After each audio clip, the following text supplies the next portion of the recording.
സുൽത്താൻ ബത്തേരിയിൽ അവിടെ ടൗണിൽ പുലി സാന്നിധ്യം എന്നുള്ളത്. കൂട്ടിൽ നിന്ന് കോഴികളെ ഈ പുലി പിടികൂടുന്ന CCTV ദൃശ്യങ്ങളൊക്കെ പുറത്തു വന്നിട്ടുണ്ട്. കോട്ടക്കുന്ന് പുതുശ്ശേരിയിൽ പോൾ മാത്യുവിന്റെ വീട്ടിലെ കോഴിയെയാണ് പുലി പിടിച്ചത്. നമുക്ക് ആ ദൃശ്യങ്ങളിലേക്ക് പോകാം ആദ്യം.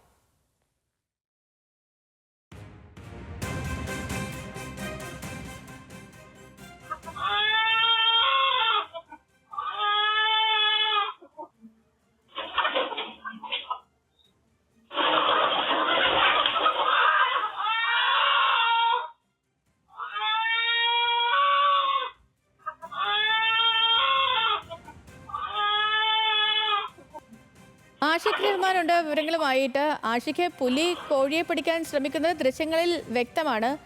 ഈ പുലി സാന്നിധ്യം കഴിഞ്ഞ കുറച്ച് നാളുകളായിട്ട് അവിടെ ഉണ്ടോ?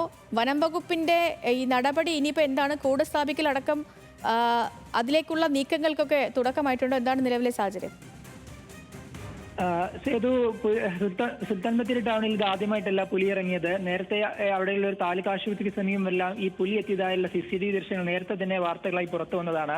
ഈ സുൽത്താൻ ബത്തേരിയിൽ തന്നെ ചീരാലിൽ കഴിഞ്ഞ ആഴ്ചകളായി നിരവധി തവണ പുലി എത്തുകയും ഇത്തരത്തിൽ വളർത്തുമൃഗങ്ങളെ ആക്രമിക്കുകയും ചെയ്യുന്നുണ്ട്. പക്ഷേ ഇത് കുറച്ചുകൂടി ഭീതിപ്പെടുന്ന ദൃശ്യങ്ങളാണ്. കാരണം വീടിന് സമീപത്തായി ഉള്ള കോഴിക്കൂട്ടിൽ നിന്ന് കോഴികളെ പിടിച്ചു കൊണ്ടുപോകുന്നതാണ് ദൃശ്യങ്ങൾ കാണുന്നത്. പലപ്പോഴും ദൃശ്യങ്ങൾ പുറത്തു വരാറില്ല. പക്ഷേ ഈ പുലിയുടെ ആക്രമണം വ്യാപകമായതോടെയാണ് ഈ വീട്ടുകാർ തന്നെ ഈ കോഴിക്കോടിന് സമീപമായി ഈ CCTV വെക്കുകയും അതിൽ ഇന്നലെ രാത്രി 12 മണിയോടെ എത്തിയ പുലി ഈ കോഴിയെ പിടിച്ചു കൊണ്ടുപോകുന്നത് കാണുകയും ചെയ്തു. ഒരുപക്ഷെ വനം വകുപ്പിനെ സംബന്ധിച്ചിടത്തോളം ഏറെ പ്രധാനപ്പെട്ടതാണ്. കാരണം ഇത്തരത്തിൽ വന്യജീവി ആക്രമണം ഉണ്ടാകുന്ന സമയത്ത് ഇത്തരത്തിൽ പല ന്യായവാദങ്ങളും അവർ പറഞ്ഞ് ഒഴിവാക്കുമ്പോൾ കൃത്യമായ ഒരു തെളിവാണ് ഇത്തരത്തിൽ പുറത്തു വന്നിട്ടുള്ളത്. കോട്ടക്കുന്ന് പുതുശ്ശേരിയിൽ പോൾ മാത്യുവിന്റെ വീട്ടിലെ കോഴികളെയാണ് പിടിച്ചുകൊണ്ടുപോയത്. ആദ്യഘട്ടത്തിൽ ഈ കോഴിക്കോടിന്റെ അടിയിൽ വന്ന് തട്ടി കോഴികളെ മുകളിലേക്ക് വരാൻ ശ്രമിക്കുകയും ശേഷം മുകളിൽ നിന്ന് ചാടി പിടിച്ചു കൊണ്ടുപോകുന്ന ദൃശ്യങ്ങൾ വ്യക്തമായി കാണാൻ കഴിയുന്നുണ്ട്.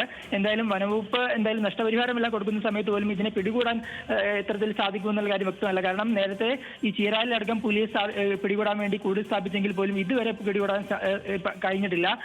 സുൽത്താൻ ബത്തേരി ടൗണിൽ പുലി ഇറങ്ങിയതിൽ തന്നെ ഏത് തരത്തിലേക്ക് വനംവകുപ്പിന്റെ നടപടിയാണ് തന്നെ അറിയേണ്ടത്. കൂടടക്കുമ്പോൾ സ്ഥാപിക്കുന്ന അടക്കമുള്ള നടപടികൾ ചെയ്യുമെന്ന് വനംവകുപ്പ് അറിയിക്കുന്നുണ്ടെങ്കിൽ പോലും ഇതുവരെ അതിനൊരു ശാശ്വതമായ പരിഹാരമായിട്ടില്ല. സേതു.